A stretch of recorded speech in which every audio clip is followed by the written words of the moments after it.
어쩜 이렇게 시간이 안 가는지 정말 버스 안에서 고잉 이불 속에서 고잉 고잉은 언제나 너에게 고잉 고잉. Assalamualaikum warahmatullahi wabarakatuh. Saya Mutiara Marzanda, NIM 220107 2022, nomor urut absen 15. Di sini saya akan menyampaikan materi perbankan tentang penghimpunan dan penyaluran dana bank syariah. Yang pertama ada penghimpunan dana bank syariah. Pengertian penghimpunan dana.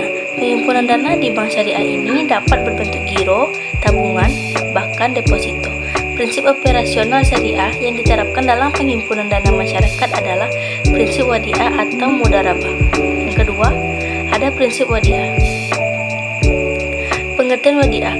Prinsip wadiah yang diterapkan adalah ada wadiah yad damana yang diterapkan pada produk rekening giro. Wadiah yad damana ini berbeda dengan wadiah amanah. Dalam wadiah amanah, pada prinsipnya harta titipan tidak boleh dimanfaatkan oleh yang dititipi. Sementara itu, dalam hal wadiah yad damanah, pihak yang dititipi atau bank bertanggung jawab atas keutuhan harta titipan sehingga ia boleh memanfaatkan harta titipannya tersebut. Kemudian ada ketentuan umum wadiah.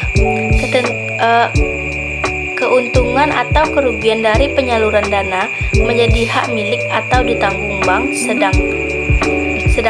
sedangkan pemilik dana tidak dijanjikan imbalan dan tidak menanggung kerugian tersebut. Yang kedua, bank harus membuat akad pembukaan rekening, isinya mencakup izin penyaluran dana yang disimpan dan persyaratan lain yang disepakati selama bertentangan dengan prinsip syariah, khususnya bagi pemilik rekening giro. Bank dapat memberikan buku cek, bilet giro, dan debit card. Yang ketiga, terhadap pembukaan rekening, bank dapat menggunakan pengganti biaya administrasi untuk sekedar menutupi biaya yang benar-benar terjadi. Yang keempat, ada ketentuan-ketentuan lain yang berkaitan dengan rekening giro dan tabungan tetap berlaku selama tidak bertentangan dengan prinsip syariah. Yang ketiga ada prinsip mudharabah. Apa sih pengertian mudharabah? Dalam mengaplikasikan prinsip mudharabah, penyimpanan atau deposan bertindak sebagai sahibul ma'al, pemilik modal, dan bank sebagai mudharib pengelola. Dana tersebut digunakan bank untuk melakukan mudharabah kedua. Hasil usaha ini akan dibagi hasilkan berdasarkan nisbah yang disepakati. Dalam hal bank menggunakannya untuk melakukan mudharabah kedua, maka bank bertanggung jawab penuh atas kerugian yang sudah terjadi.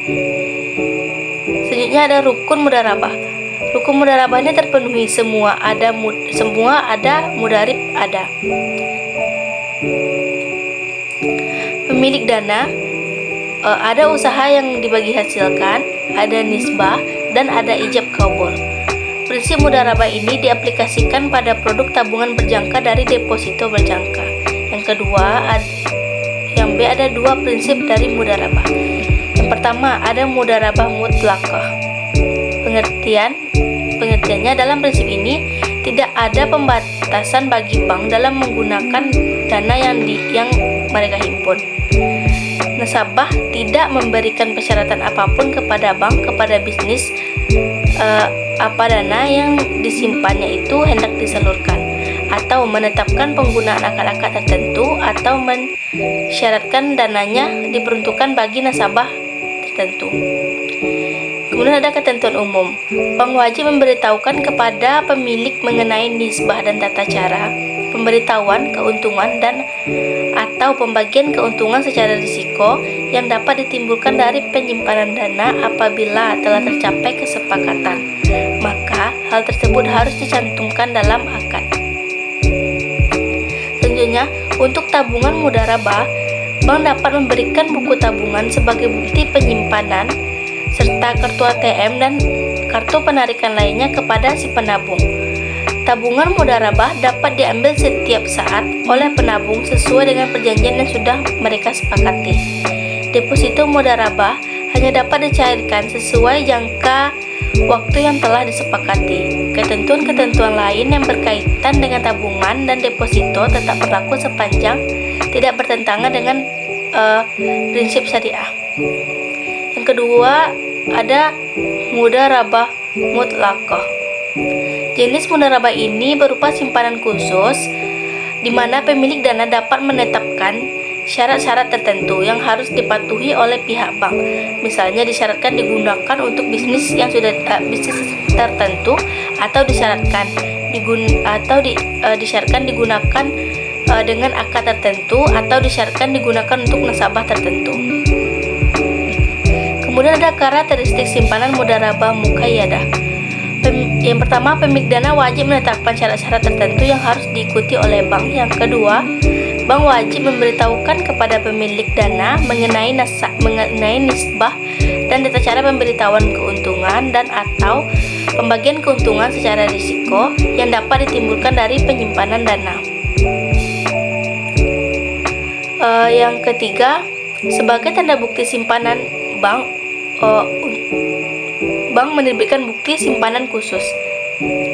Yang keempat, untuk deposito mudharabah, bank wajib memberikan sertifikat atau tanda penyimpan bilyet deposito kepada deposan. Kemudian ada penyaluran dana bank syariah. Dalam menyalurkan dananya pada nasabah, secara garis besar produk pembiayaan syariah terbagi ke dalam 4 kategori yang dibedakan berdasarkan tujuan penggunaannya. Yang pertama, ada pembiayaan dengan prinsip jual beli. Yang kedua, pembiayaan dengan prinsip sewa. Yang ketiga, pembiayaan dengan prinsip bagi hasil. Yang keempat, pembiayaan dengan akad pelengkap. Yang pertama, prinsip jual beli atau ba'i. Prinsip jual beli dilaksanakan sehubungan dengan adanya perpindahan kepemilikan barang atau benda, transfer of property. Tingkat keuntungan bank ditentukan di depan menjadi bagian harga atau barang yang dijual. Transaksi jual beli dapat dibedakan berdasarkan bentuk pembayarannya dan waktu penyerahan barangnya, yakni sebagai berikut. Yang A, ada pembiayaan murabahah, transaksi jual beli di mana bank menyebut jumlah keuntungannya. Bank bertindak sebagai penjual sementara nasabah sebagai pembeli.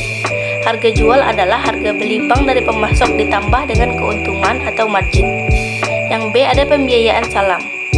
Salam adalah transaksi jual beli di mana barang yang diperjualbelikan itu belum ada. Oleh karena itu, barang yang diserahkan secara tangguh sementara pembayaran dilakukan secara tunai. Bank bertindak sebagai pembeli sementara nasabah bertindak sebagai penjual. Sekilas transaksi ini mirip dengan jual beli ijon. Namun dalam transaksi ini kualitas, kualitas, harga dan waktu penyerahan barang harus ditentukan secara pasti. Yang C, ada pembiayaan istisna. Menyerupai produk salam, tapi dalam istisna ini pembayarannya dapat dilakukan oleh bank dalam beberapa kali pembayaran. Skim istisna ini dalam bank syariah umumnya diaplikasikan pada pembiayaan manufaktur dan konstruksi. Yang kedua, ada prinsip sewa atau ijarah. Transaksi ijarah dilandasi adanya perpindahan manfaat. Pada akhir masa sewa, bank dapat saja menjual barang yang disewakan kepada nasabahnya. Karena itu, dalam perbankan syariah dikenakan ijarah muntahiyah bitamlik, yaitu sewa yang diikuti dengan berpindahnya kepemilikan. Yang ketiga, ada prinsip bagi hasil atau syirkah. Yang A, pembiayaan musyakarah. Transaksi musyakarah dilandasi adanya keinginan para pihak yang bekerja sama dengan meningkatkan nilai aset yang mereka miliki secara bersama-sama. B, pembiayaan mudharabah. Transaksi jenis ini tidak mensyaratkan adanya wakil sahib al-ma'al dalam manajemen proyek. Kemudian ada perbedaan dan esensial dari musyarakah dan mudharabah terletak pada besarnya kontribusi atau manajemen dan keuangan atau salah satu di antara itu. Dalam mudharabah, modalnya hanya berasal dari satu pihak, sedangkan dalam musyarakah, modal berasal dari dua pihak atau lebih.